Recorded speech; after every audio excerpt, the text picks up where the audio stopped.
Living as members of the tribal families, the cattle themselves are not eaten until they die of natural causes. But their milk, and sometimes even small quantities of their blood drawn from neck punctures, are a food resource shared by man and animal alike.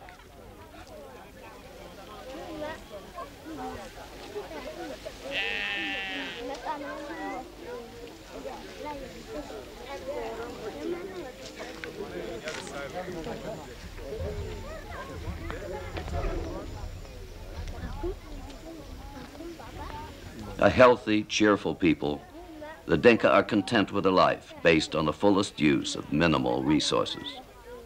Fiercely independent, the nomadic tribe builds only temporary shelters, moving upland and down with the rise and fall of the Nile.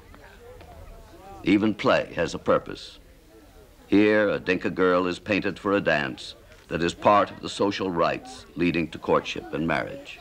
But her role is as a judge, not as a participant.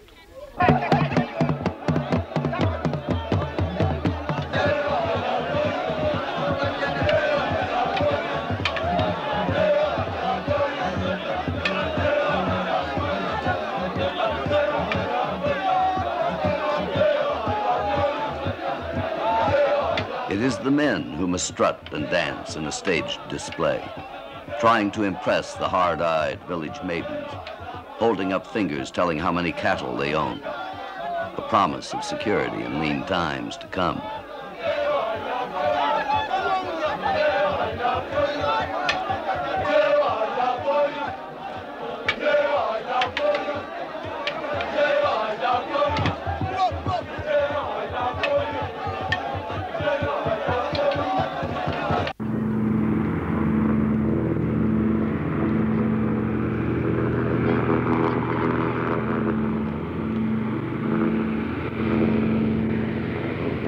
The team moves on. Today, even in the slow-flying Catalina, the Sud can be crossed by air in little more than a few hours.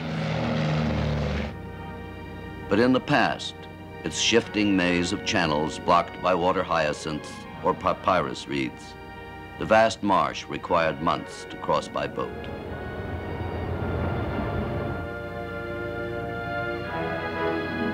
Just as the tsetse fly isolated much of Central Africa, so the labyrinths of swamp and its masses of vegetation have helped conceal dryland areas that today form the last great natural animal refuge left on the continent.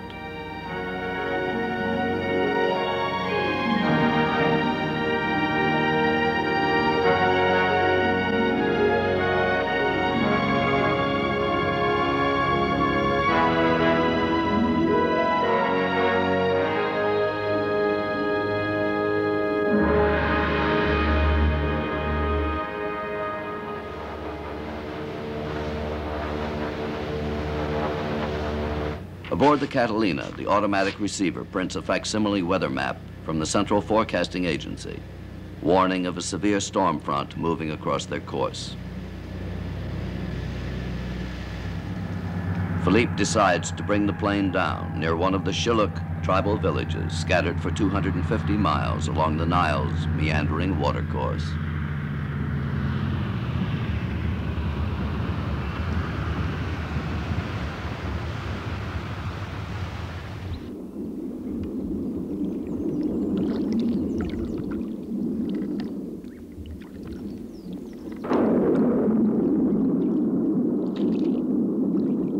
While fishermen from the village pull in their nets, members of the Cousteau team secure the Catalina against the imminent downpour.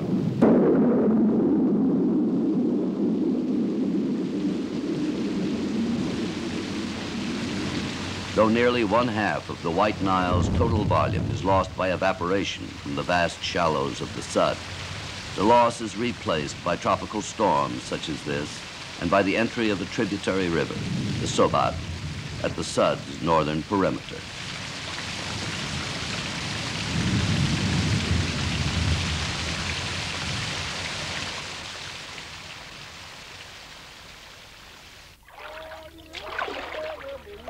Closely related to the Dinka, the Shilluk are markedly different, taking much of their food from the river itself. Unlike the Dinka's autonomous bands, the Shilluk have a long tradition of divine kingship.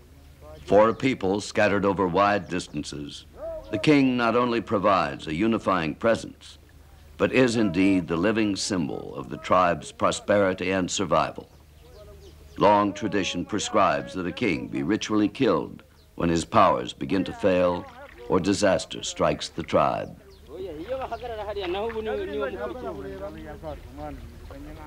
Yet both in years of want or plenty, the waters of the Nile are so clouded with sediment that none of the Shilluk have ever observed the fish they catch swimming in their natural habitat. To film some of the Nile species and display their underwater behavior to the tribesmen themselves, Philippe and Dominique have assembled a portable tank. Into it now, one by one, are placed the various living specimens netted by the villagers. Among them, a formidable predator, the tiger fish.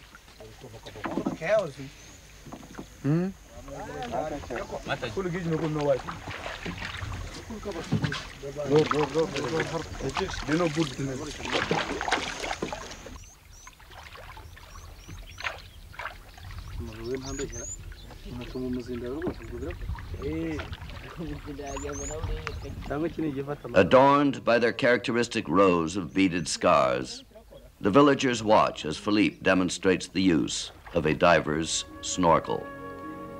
Below the surface, the captured fish swim in this strange new environment. Nile perch that sometimes grow to 150 pounds. Tilapia, whose tiny offspring in times of danger take refuge in the father's mouth.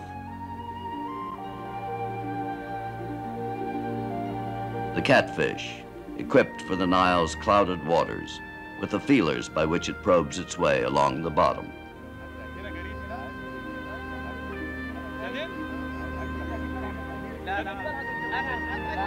Eager to try this new device, one of the young villagers dons the snorkel to explore a world which has been beside him all his life, but which he has never seen.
Unlike the nomadic Dinka, the Shilluk have created permanent villages of their conical dwellings.